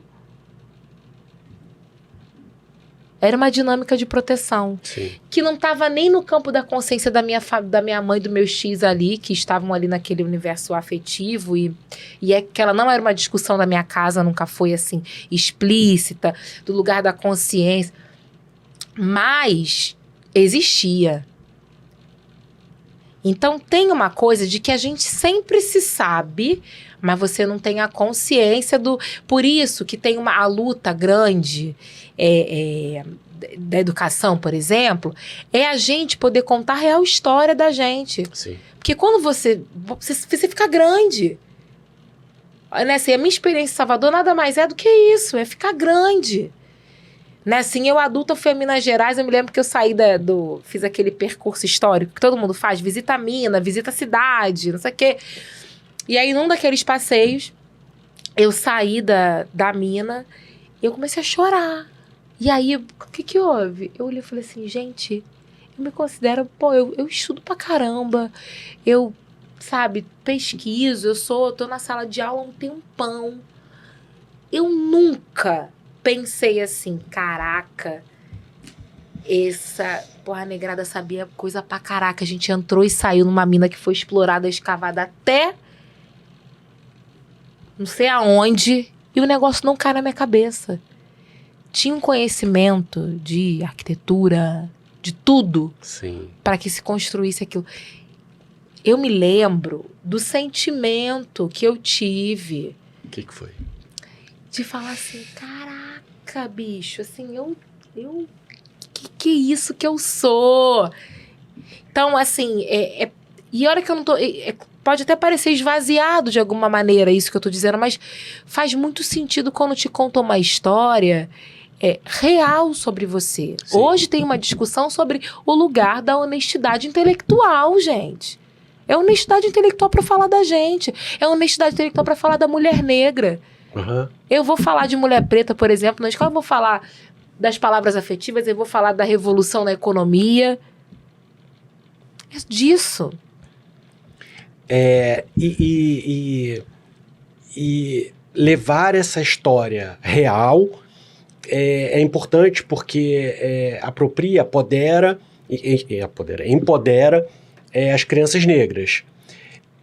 Tem impacto nas crianças brancas? Quer dizer, tem, claro. Óbvio. Qual o impacto que você percebe das crianças brancas entenderem ali desde cedo o lugar? Eu digo que é não viver no mundo da fantasia. Porque é fantasioso o branco achar que ele é dono de tudo. Sim. Aí o cara vai se frustrar pra caramba, porque não é. A origem, o mundo não tá girando sobre você. Tem um impacto... Mas a história que contavam era muito louca. Mas ninguém questionava isso. Porque eu aprendi isso. Tava aqui os índios... Chegou... Bando de otário, né? Os portugueses descobriram... E veio o navio negreiro, mas assim, não tinha um questionamento. Veio, chegou, navio negreiro chegou, e é isso aí. Normal, é o natural. Era passado assim. E hoje em dia tem uma apropriação da história verdadeira. Da história verdadeira, E aí, qual o desse impacto? pacto, dessa honestidade intelectual, que vai dar pra criança branca também uma possibilidade de arrumar um mundo que também não tá bom pra ninguém, não. Sim. Esse Não pode jeito, esse Não- jeito não que a tem gente como. se relaciona, não tá maneiro. Uhum. Tá maneiro pra ninguém, tem um negócio muito errado. Tem um negócio muito errado contigo, você imaginar que a sua existência sobreponha de alguém. Inclusive, quando o negócio dá errado pra você, você não dá conta. Quer se jogar, quer pular. Não tá maneiro pra ninguém. Uhum. Então, a honestidade intelectual também, ela vai possibilitar que a gente se relacione enquanto humanidade de uma outra maneira. De outra forma. Né? Se não tem mais volta. Né? Eu digo, né? Eu não tenho filhos, vou ter, pretendo, e eu tenho certeza que, cara, minhas crianças vão se relacionar de outro jeito. Não vai dar pra olhar e falar, né? Se eu tiver uma filha menina e olhar pra ela de um menino dizer, ela ter esse sentimento que eu tive na minha adolescência de ficar sobrando porque sem se localizar, sabe? Sim. São sim. outras possibilidades. Você já vai nomear desde cedo também, né? E acho que a gente tá vivendo de outra ordem. A gente tá vivendo diferente. Né? Assim, é você poder crescer admirando seus pares. Uhum. E aí começa cedo, é o desenho, é a literatura, enfim. Os simbólicos todos que fazem parte da infância que, na minha, eu fui uma menina que brinquei de Barbie a vida toda. Eu cortava o cabelo de todas elas. Todo Cortava. mundo tinha cabelo decepado. Não durava nada. A bichinha ficava um pouquinho...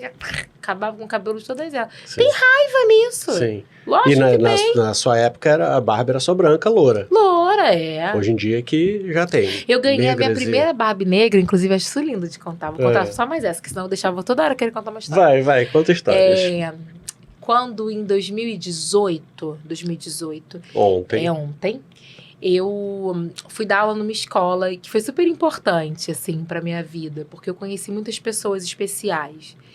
E aí eu me lembro que era uma escola grande, eu falei assim, cara, muita criança branca, óbvio, mas uma escola que nasceu ali trazendo uma discussão racial a partir da comunidade de pais. Então isso me encantou muito. E aí, eu me lembro que quando eu cheguei pra dar aula na minha turma, tinha uma menina preta retinta. Eu falei, bicho, tô no paraíso, eu vou fazer aula só pra ela. Né? Que você fica com aquela coisa, acredito. Sim, Tinha ele sim. mais um menino. E aí, enfim, o tempo foi passando. Obviamente que a mãe dela ficou o quê? Minha amiga, né? Porque a mãe dela um dia foi catar, vem cá. Botei minha filha aqui agora. Vamos conversar aqui. Tá. E a minha primeira Barbie negra foi essa menina que me deu. Ela viajou. A aluna, menina! Ela viajou com a mãe. Ela tinha 10 anos. Agora ela vai fazer 15 anos. Tá lindíssima. Tá. Foi viajar. Foi para os Estados Unidos com a mãe. E aí, quando voltou, ela me deu uma Barbie. Nossa, foi a minha primeira Barbie preta. Qual foi a retinta. sensação de receber, de Nossa, ver? eu encontrei com a Clarissa criança. Chorei, fiquei Chorou? super emocionada. Foi pra ela, Fiquei. foi pra Clarissa criança. Foi, total. Muito Que lindo, assim. incrível. Tá, mas tem essa importância pra criança negra, pra mulher, pra menina. Sim, E pro branco. lógico. Porque tem uma coisa que é a como que faz essa lógica. conexão A aí? lógica das relações. Existe um problema na maneira como se relaciona. Uhum. Quando você traz essa experiência, né, sei lá, crianças pequenas brincando de boneca. E aí você tem um bebezinho que é pretinho. Bebê e boneco. Um bebê boneco, Tá. pretinho. Lá, bebê, todo mundo brincando com a criança. Essa experiência, para uma criança branca, é a experiência de ver um corpo negro no campo da dignidade. Um corpo negro sendo cuidado, sendo acarinhado, tendo afeto. Isso humaniza as suas possibilidades de relações. Para uma criança negra, tem um lugar de tratar a autoestima dela. Que é ela poder se ver naquele lugar. Ela poder se ver como uma pessoa possível. Sim. Que esse é o nosso ponto. Então, essa quando a gente for falar mais no podcast de educação, essa Não só topou, como gostou da ideia. Vai. Essa dinâmica, e eu acho que aí é por isso que a Bárbara Carini tem falado muito sobre isso, que se a educação não for antirracista, não é educação. Você não está tratando da questão que existe na maneira como a gente se relaciona. Sim. Né? Então... Você... Aí, eu vou misturar os temas, vou voltar para a educação. Mas não é só educação, não. Vamos abrir. Uhum. Você percebe maneiras, movimentos, intervenções para, palavra da moda, empoderar, para fazer com que meninas, mulheres, negros tenham uma autoestima reconhecida no primeiro momento e valorizada, empoderada. Que estratégias que tem aí?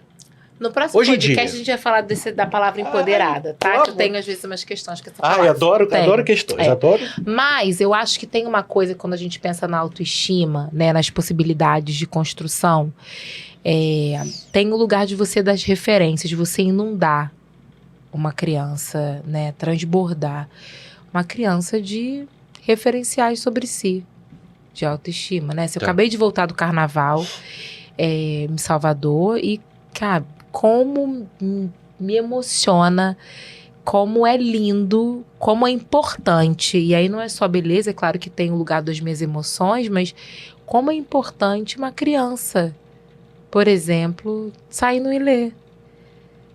Tem uma estética que é sobre ela. Tem um uma marco na estética. história dela, né? Exatamente. As narrativas, aquelas músicas, tudo ali é sobre ela. Ela pode abrir e fechar o olho, que ela vai encontrar com ela, entende? Isso para a infância é transformador. Não só com ela, mas com a ancestralidade, né? Sim, até para adulto, Essa tá? Eu conexão. tenho amigos, assim, né? Tem uma amiga que saiu ano passado, né, comigo, né, pela primeira vez, e a gente tava falando sobre isso, sobre esse lugar. Então ela fala, cara, ela falou exatamente essa palavra.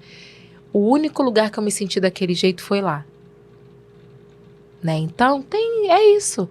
É você inundar de referenciais reais. Antigamente falava muito referenciais positivos. Sim, a história da população negra tem, né, marcos civilizatório de dor, mas isso não nos define enquanto sujeito. E aí eu acho que o que a gente tem que fazer é trazer narrativas que nos definam, que mostrem realmente quem somos. Através de pessoas... De pessoas, atuais, presentes, reais. E que não... Conhecimento, gente, a origem da matemática. Africano. Desse lugar, escrita. A medicina. Então, assim... Isso aí. O berço tudo de que essa ali. sociedade acha que é importante, que a sociedade entende como relevante, veio do meu povo. E isso muda completamente a lógica de sensação de existência de uma criança. Sim, sim. E de uma criança negra De uma muda a percepção da realidade de uma criança branca. Totalmente. De calma aí, não sou o centro do mundo.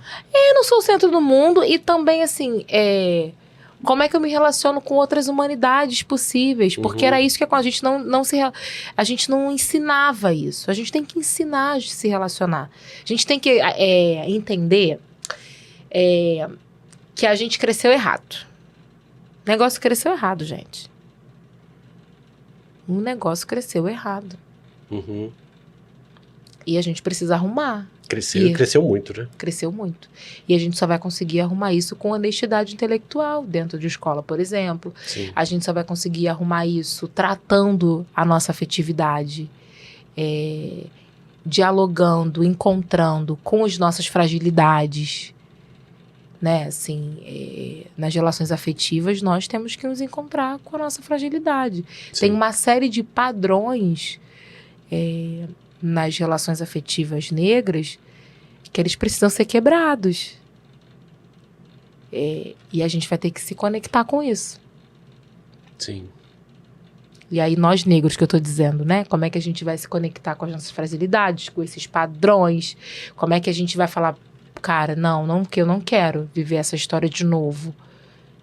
Como é que a gente vai ter uma história de afeto digno, de dignidade, no amor? Sim, sim. Que é o que a gente tem de melhor.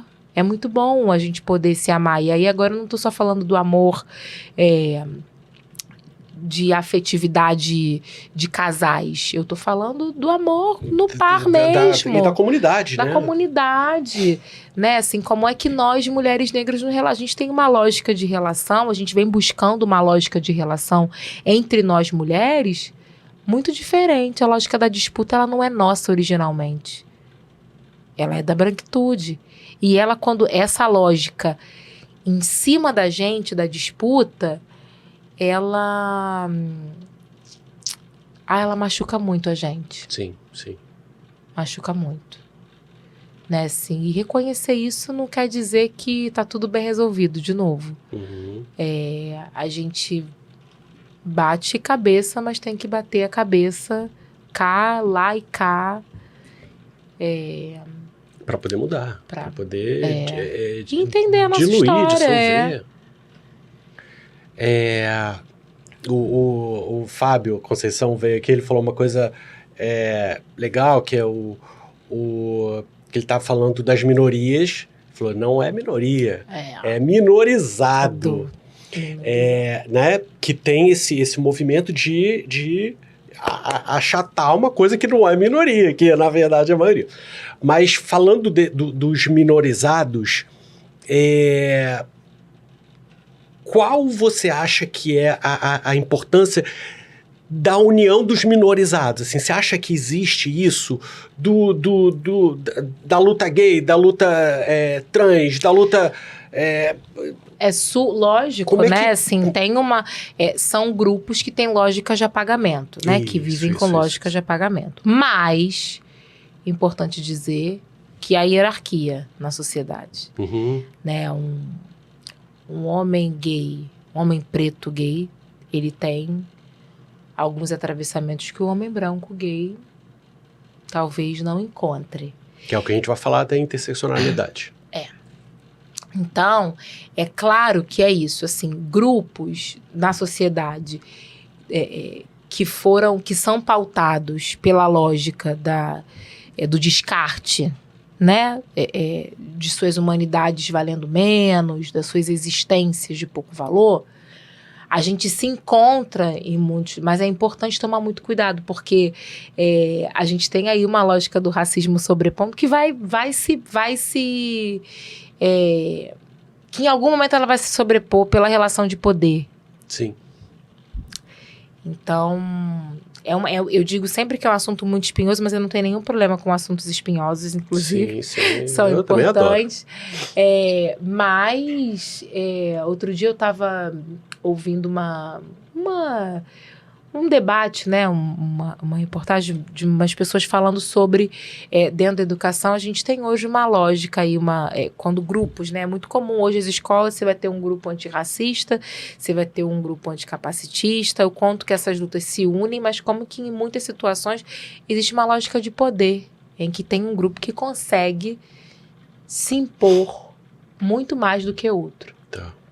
Quando você vai, por exemplo, aí vou falar de um universo que é um universo que eu tenho, que eu falo com propriedade. Você vai para uma escola privada, que atende a um público determinado, uma determinada classe social da sociedade, você tem um grupo negro pequeno, geralmente, tá? Quando você pensa nas possibilidades de se posicionar dentro de uma instituição, pode ser que o grupo antirracista fique mais fraco no posicionamento. Sim. Não quer dizer E que... os outros e aí, grupos têm não é a como? luta... Lógico, e não é porque é uma luta mais importante que a outra. É importante deixar... Não é sobre Sim. hierarquizar importâncias, mas é hierarquizar as possibilidades. E não é... É entender a hierarquia, porque a gente quer quebrar essa lógica, mas é entender que existe uma hierarquia. Sim. E Precisa ela tá reconhecer, posta, tem que primeiro reconhecer. passo. Primeiro passo. Tem que... Então, assim, existe um caminho, e aí é nessa hora que um dá a mão ali pro outro. Um levanta o Que outro. a gente vai entender, opa, peraí, então eu tô aqui, mas... E aí vai entrar as individualidades, porque você tá ali lutando, você tá minorizado por uma determinada luta, você tem a sua dor, e a nossa tendência humana é sempre achar que a nossa dor é maior do que a do outro. O nosso não pertencimento é maior do que o do outro. Então, como que... E aí, vou voltar pro podcast do Fábio, que é o lugar do letramento. Isso. É de você compreender. Tem uma diferença posta aí pela racialidade, ser reconhecida. Sim. E aí isso vem com compromisso, vem com tomadas de decisões, né?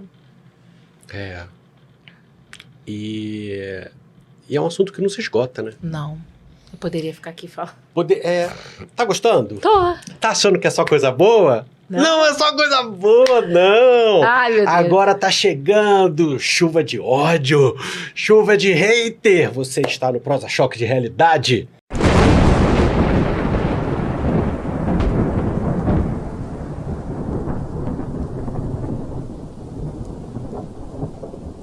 Já te expliquei, vou te explicar de novo. Tá. Prosa Choque de Realidade. O que é isso? É o hater que chega. Hater tem hater virtual, hater vida real. Tem.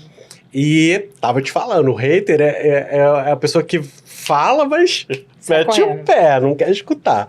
Mas no Prosa Choque de Realidade é a revanche. Aqui é o momento que vou pedir para você olhar para a sua câmera, sua lente da verdade e responder com essa intenção. Tá. De responder mesmo o hater, como se responde. E 2, pessoas que escutam isso, às vezes não sabem, sei lá, não sabem. Então é uma Pode maneira... ser que eu também não saiba, né? Pode ser. Mas aí a gente Importante me dar vem no esse- instinto, vem no instinto, vem aí, ó. E aí é uma maneira também de educar, né? Como se posiciona diante de frases que não são bonitas. Não enxergo. Não são bonitas. Podemos? Tá preparada? Quer comer uma jujuba? sei se eu tô Quer dar um gole de preparada. água? Quer... Não. Tá, só respira então. Vamos lá. Tá. O hater disse: no verão eu quero ficar igual a você, da cor do pecado. Nossa, que pena que você tá falando isso. O hater fala isso. O hater fala isso. Olha, eu tenho... Dependendo do meu modo, né? Porque se eu tiver no modo não tô a fim de militar, eu não vou responder Tá. e eu vou seguir a minha vida. Dependendo do ambiente ou de quem fale, eu vou dizer, você jura que você tá falando isso da cor do pecado? Hoje? No momento em que estamos? Você quer começar disso agora ou depois? Acho que isso é algo que eu já usei, assim. Tá. Mas isso ainda é muito falado. Você sabe, né? Eu Só tem coisa aqui que é muito falada. Tá. Acabou a resposta? Acabou. Então vamos lá. O hater disse, a gente já falou disso aqui hoje. Mas aí, vamos responder o hater. O hater disse: você não é negra. Os seus traços são finos e sua pele é mais clara que a da Globeleza.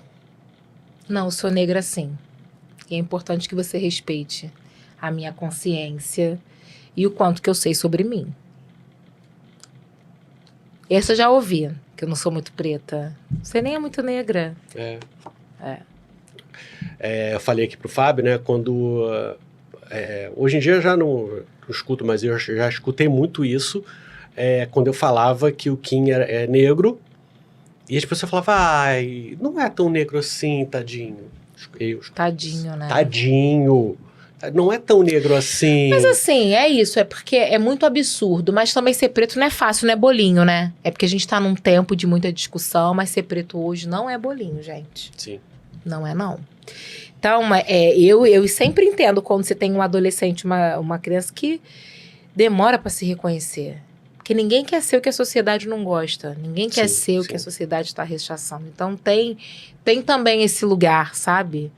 É claro que essa fala vem de quem tem uma leitura sobre esses corpos, sobre essas mentes, sobre essas existências e, né, enfim. Mas que é uma realidade, é uma realidade. Sim. Se fosse assim, não existia mais nenhuma técnica de apagamento de estética negra, por exemplo, capilar, né? Que é algo que a gente viu muito durante muitos anos. A indústria faturou muita grana, né? Com estratégias para aniquilar nossos traços, né? E elas ainda existem. Sim. Com um nome disfarçado ali de amaciamento. Isso. Nossa, né? eu berrava. Relaxamento. Você vai relaxar. É isso aí. Porque o cabelo era tenso, né? Tem que relaxar. E era para diminuir a gente, Pra né? Diminuir nosso volume, diminuir o volume, exatamente. É bom que a gente já passeou por isso aqui tudo hoje. O hater disse... Tu tá respirando, né? Tô nervosa. O hater disse... Com essa cor, você deve ser um furacão na cama. Não vou ser na sua. Se for um homem. Essa. Mas tem um lugar tem esse lugar social da mulher negra. Total. Me fala. Da mulher negra nesse... Negra ser objeto, né? A gente, se você pensar historicamente, uma mulher negra ficava parada para as pessoas entrarem e olharem. Pagava-se para isso. Quantas histórias... O livro da minha vida, Um Defeito de Cor, que foi agora, né? O tema da Portela, aquele livro mudou minha vida. Outro dia eu estava falando sobre isso. Eu comecei a reler, porque eu vi a Thais Araújo falando isso. Eu falei, é isso, vou reler. Eu li há muitos anos atrás e foi importante demais para mim. Foi importante, inclusive, chegar na Bahia com ele lido. Fez diferença, viu? Tá. Mas tem uma coisa de que as pessoas, durante um tempo, pensam que é uma mulher preta parada, em pé, para dar tesão ao senhor em comer a pessoa que estava com ele. Né? Que experiência é essa? Aí você pensa assim, aonde que alguém vai dar dignidade e emoção a um corpo de uma mulher preta? Se a gente tem esse marco histórico, né? Porque às vezes você fala, isso já passou, não existe mais, mas os impactos dessa forma de se relacionar, os impactos dessa leitura, eles acompanham a gente. Até hoje, né? Então, é isso. Até hoje. Até hoje. Vamos lá. O hater diz... Gente, o hater tá demais. O hater tá demais. O hater disse, olha lá a mulata... Eu assisti uma palestra de você falando disso. Não me decepcione nessa resposta. Pode ser. Olha lá a mulata do tipo exportação. Tem um monte de coisa aí. Nossa, Vai. Que desgrama. Vai. Explica, vai. Educa. Olha, tem um lugar de educar de dizer assim, a gente não fala... Porque também eu acho que tem hora que a gente tem que dizer, dependendo do contexto, eu vou falar toda hora de contexto. Claro. Porque eu acho que tem contextos, e aí cada um vai saber dos seus espaços, tem contextos que não me cabem explicar nada a ninguém. E eu me dou totalmente esse direito. Tá. E tem espaços que cabem. Aqui cabe. Aqui cabe.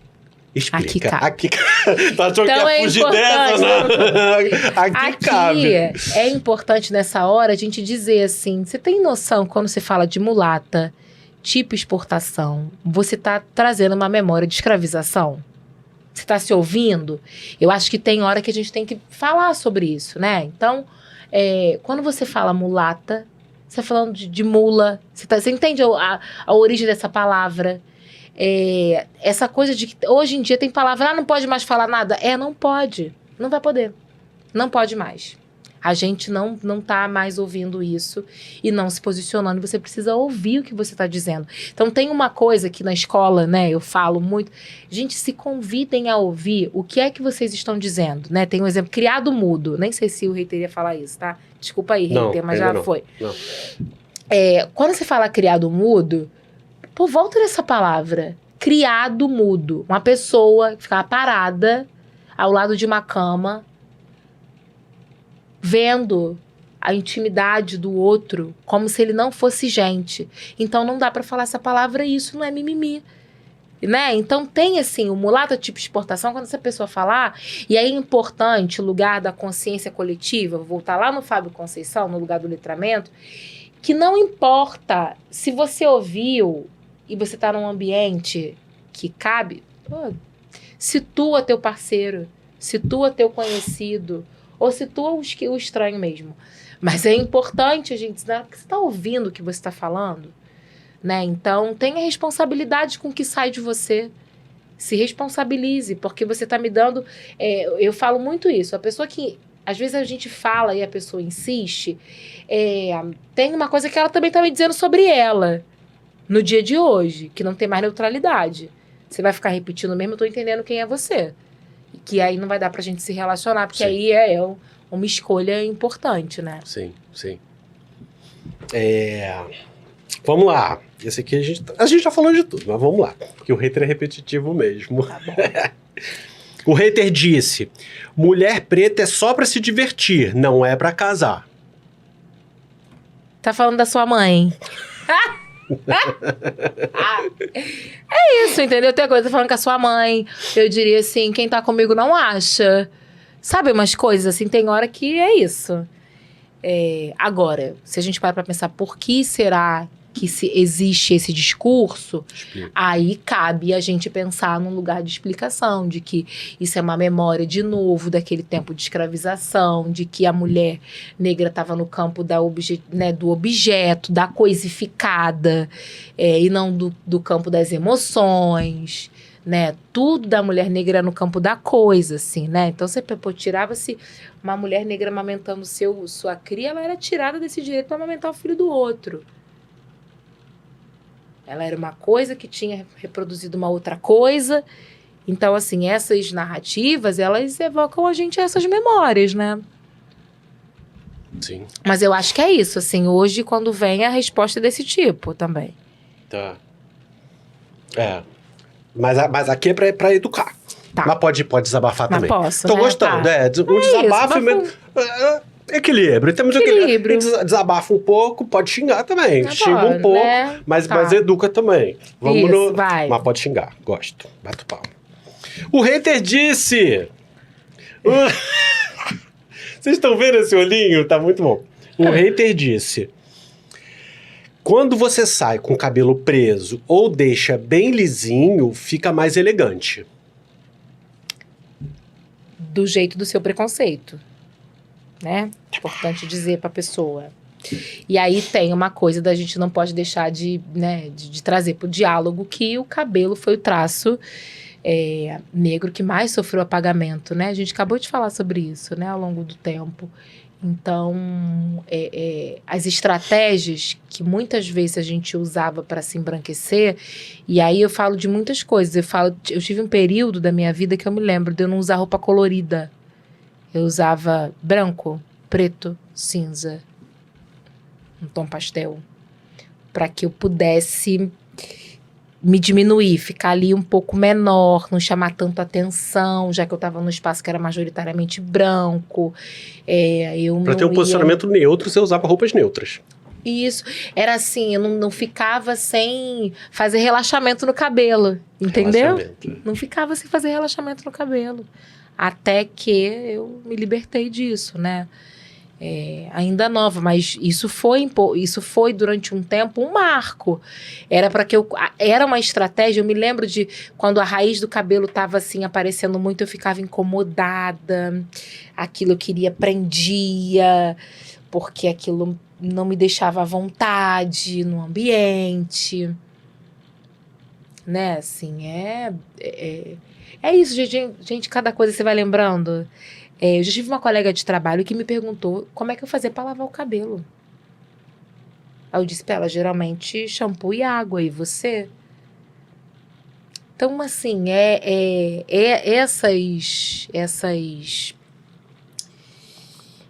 essas falas, né? Elas carregam esse lugar, né? Carregam essas memórias do embranquecimento, né? Das estratégias que a gente tem para aniquilar nossos traços e caber numa sociedade que está dizendo que a gente não cabe. Isso. E que isso durou um bom tempo de uma maneira muito forte. E hoje em dia Sim. ainda existe. Ainda existe. De uma maneira forte, mas enfim, um pouco mais enfraquecida. Né? Mas existe. Mas ainda tem. Você percebe hoje em dia ainda? Lógico. Essa fala específica do hater, ela é bem... Ela tá muito presente, né? Do cabelo preso, do cabelo liso, eu acho que hoje, cabelo... sabe o que eu tenho percebido? Que algumas falas não aparecem porque as pessoas têm muito medo agora do que elas vão dizer. Porque a gente denuncia, a gente grita, a gente filma. Mas que bom, né? Não, isso é maravilhoso, óbvio. Mas ainda aparece de outras formas. É o não que você... Eu acho que, como eu falei no início, assim, é claro que o movimento racista ele não vai parar diante do nosso movimento de evolução, né? Sem foguete não tem ré, a gente está indo, já foi, é isso. Mas mecanismos de opressão vão existir, né? Então, assim, é o olhar, é um aconselhamento de, mas tá se sentindo à vontade, assim, né? Então, tem. Eu acho que tem surgido muito, tem tido isso, assim. Acho que às vezes as pessoas têm engolido e pensado, algumas têm pensado um pouco mais o que elas vão dizer. Ou então elas se poupam só quando tem preto na mesa, né? Quando o preto sai, a pessoa se coloca. Sim. E aí entra o lugar do tal... da mentalidade antirracista na sociedade, que não dá pra você... A tua mesa pode estar sem preto nenhuma, não dá pra você ouvir não falar nada. Porque aí também diz sobre você. Isso. É isso. Passou! Passou! Feliz pelo Prosa Choque de Realidade! Ui. Passou bem. Gostei. Tá bom. Me diz uma coisa. Que conselho, que palavra, que orientação você daria para uma mulher negra que não acredita em si? O que você falaria? Terapia com uma negona. Com certeza. Mas eu acho que é encontrar narrativas femininas, né? Assim, foi muito importante ao longo da minha vida. Eu me lembro desse marco quando eu comecei a ler muitas mulheres negras. Tenho uma coisa dos nossos pares, da gente se relacionar, né, com as nossas parceiras, com as nossas amigas, né, nas dores e nas delícias, Sim. nos nossos erros e acertos. Eu acho que isso faz toda a diferença, assim. Hoje, né, quando a gente conversou do tema, eu falei, tem uma coisa em mim que eu faço questão de sair daqui dizendo, se eu pudesse...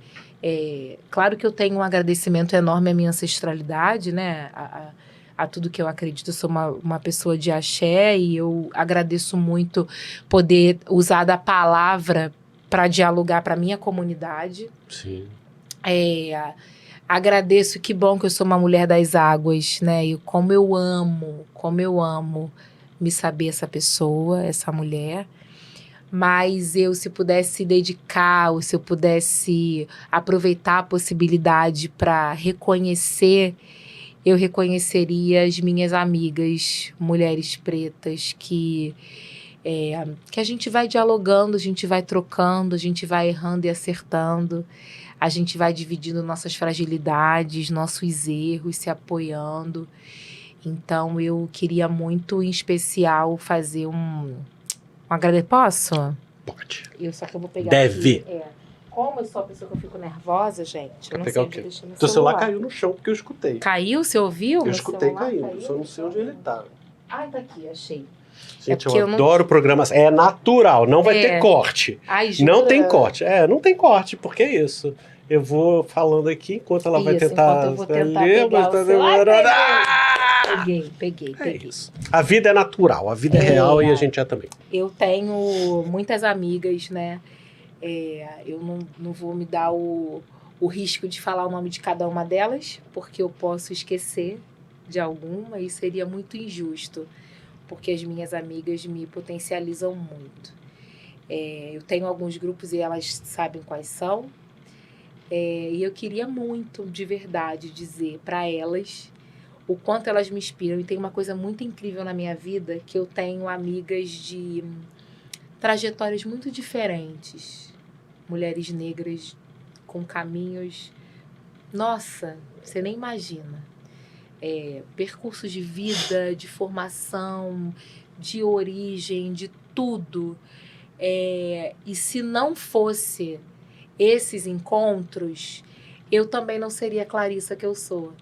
Então, as minhas amigas, né, assim, mulheres pretas, eu agradeço muito e honro muito a existência de cada uma delas Sim.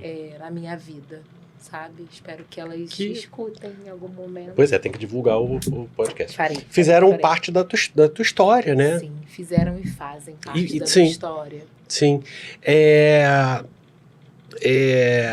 Sem ser as amigas, que figuras, que mulheres negras atuais... Eu tenho uma autora... A Bell Hooks é uma autora muito fala aí, importante. quem são? Sim, Bell Hooks é maravilhosa. uma autora muito importante para mim. Eu acho que ela me deu régua e compasso para pensar meus afetos, me deu régua e compasso para pensar o meu lugar na minha profissão. Então, ela é uma autora que mudou minha jornada. Agora, tem mulheres, e aí as mulheres na educação, né? Impossível não falar sobre elas. Então, tem Nazaré, Eliane. Nome e sobrenome para o pessoal pesquisar. Ih, gente, agora você podia ter me falado isso antes para preparar aqui um negócio justo, né? Sobre isso. Minha mãe, né, gente? Minha mãe, que realmente, assim, mesmo não sendo uma mulher com uma consciência racial ali na tratativa, né? Ela trouxe muitas experiências marcantes para mim. Sim. Então, ela é, de fato, né, uma pessoa Uma muito referência. importante, uma referência. Vou falar um pouco, né, assim, Conceição Evaristo, né, assim, nossas autoras, mas eu gosto muito de trazer, assim, de humanizar, sabe? Pessoas que talvez não sejam as famosas, tá? Mas que a gente falou, que você falou, se eu tivesse um conselho para dar, sabe? Eu diria para cada um, né, para as mulheres negras, poderem olhar suas mais velhas e suas mais novas. Né, que eu falei da Mariana, que ela apesar de ser uma menina de 15 anos, ela também é uma referência para mim. Né? Assim, o que ela pensa, como ela se posiciona, também me atravessa. Sim, sim. Então, é isso. Eu acho que... Eu tô com vontade de falar o nome das pessoas, porque eu acho que a gente... Fala. Porque tem uma coisa na cultura negra, né, que nos foi tirada, que as coisas não foram... A gente não falava nossos nomes, né? A gente não tinha esse direito. Então, se eu esquecer alguém, eu vou ficar muito triste. Espero que a pessoa me desculpe. E aí você fala quando voltar. Quando eu voltar. No segundo... Mas eu vou dizer. Aqui, Bora nomear. Vou nomear mulheres que eu amo, tá? Que eu amo e que eu admiro. Fernanda Felisberto, minha amiga. A Zora, filha dela, que foi minha aluna, maravilhosa. Liana, oftalmologista. Vamos seguir a Liana também, que ela tem um trabalho muito importante. A doutora Abdulai, que foi uma médica. A sensibilidade na medicina para a mulher é algo muito importante, né? Assim... e ela faz uma medicina afetiva e cuidadosa voltada para a gente. Então, ela faz parte da Clínica IFE, é uma clínica de mulheres negras. médicas de áreas diferentes. Tem uma oftalmo, uma cardiologista, uma cirurgiã plástica. Doutora Abdullah tá lá, doutora Eliana tá lá. Você segue elas no Insta? Sigo. Porque a gente vai... todas elas. O Insta da Clarice está aparecendo aqui, você vai em quem ela segue e procura essas referências. Continue. Andréia Brasis, que tem uma marca maravilhosa.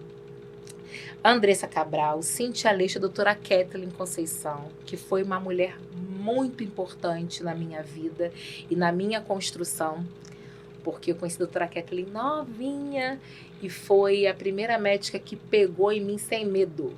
Pegou no meu corpo mesmo. Vem cá, que eu vou encostar em você. E isso faz toda a diferença pra gente. Renata, uma mulher também muito importante que me inspira muito. Gabriela, que faz parte da Escola Jangada, que algumas pessoas, né, conhecem. Thaís Araújo, né, uma atriz muito importante. Eu acho que tem uma história sobre ela que eu acho importante dizer. Ela foi uma pessoa muito importante enquanto atriz, né, para Clarissa.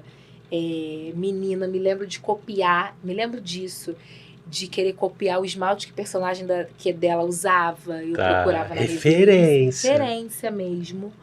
Eu acompanhei todos os cabelos que a Thaís teve e a vida colocou a gente numa circunstância de relação, né? Hoje a gente é amiga, a gente troca da vida, então isso também é muito importante. A Renata Vidal já falei, a Thaís Araújo eu também falei. Ai, medo de esquecer alguém. Agora eu vou pro meu outro grupo de amigas que eu faço questão também. Bora. Tá aqui.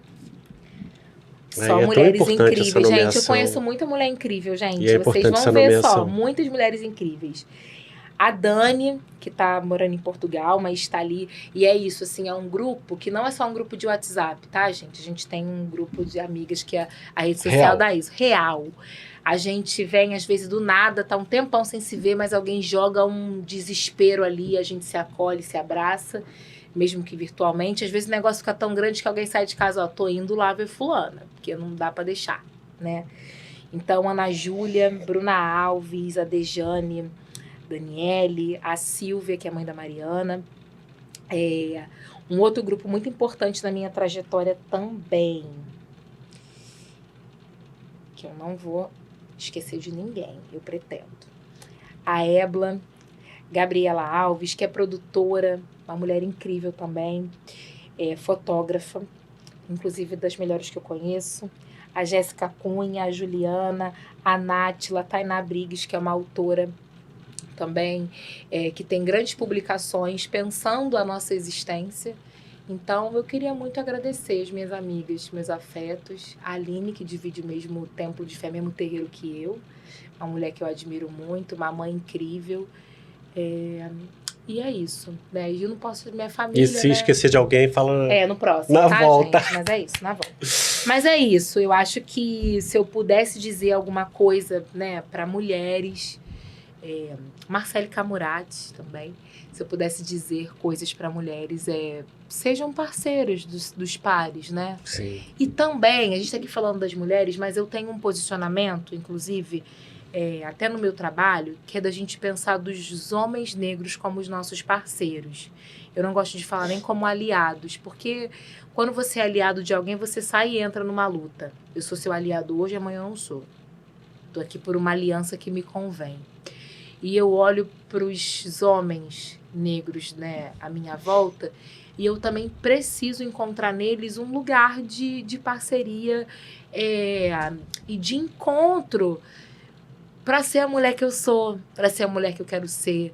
Então, eu também gostaria muito de celebrar esses homens. Não vou nomear os homens, mas vou fazer questão de trazer 3 figuras que não são figuras famosas, mas são figuras muito significativas na minha vida. O meu pai, que não está mais aqui, mas é um cara que parte da minha construção está no Seu Amaro, um homem que talvez tenha sido o primeiro referencial negro da minha vida, né? Então, olhar para o meu pai, olhar para a história dele, permite com que eu conheça muito sobre mim.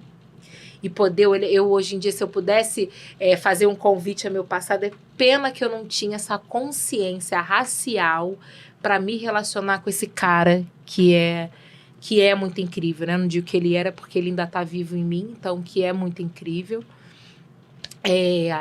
Quero falar do meu tio, né? E aí eu vou falar dos meus tios. Eles não são gêmeos, mas são irmãos.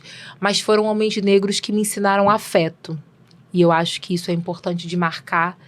Eu tive um tio que, por incrível que pareça, um homem negro, que tá lá hoje com 60 e tantos anos, que desembaraçava meu cabelo. E isso é muito simbólico hoje. Sim. Muito.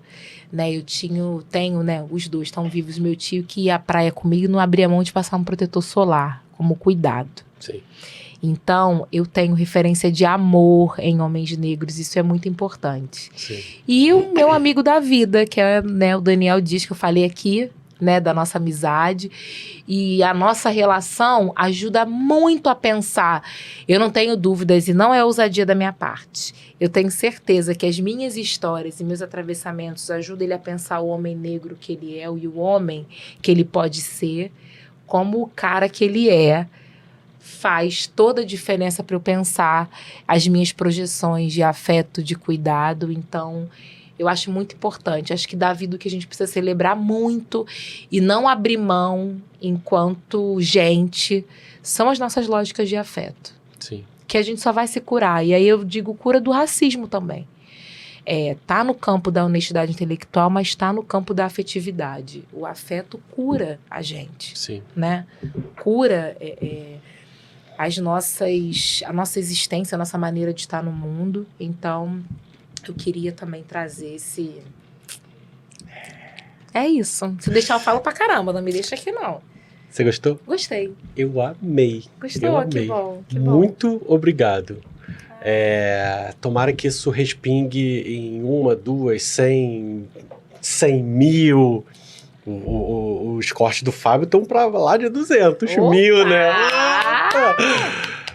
Obrigado. Muito obrigado. Foi incrível. Eu volto. Espero Adorei. você aqui. Sim. Muito obrigado a vocês que vieram com a gente até aqui. Volto com o assunto do YouTube. Tem que curtir, tem que compartilhar. Tem o Valeu Demais que vocês podem oferecer dinheiro pro vídeo grande, pros pequenininhos. Muito obrigado, até a próxima.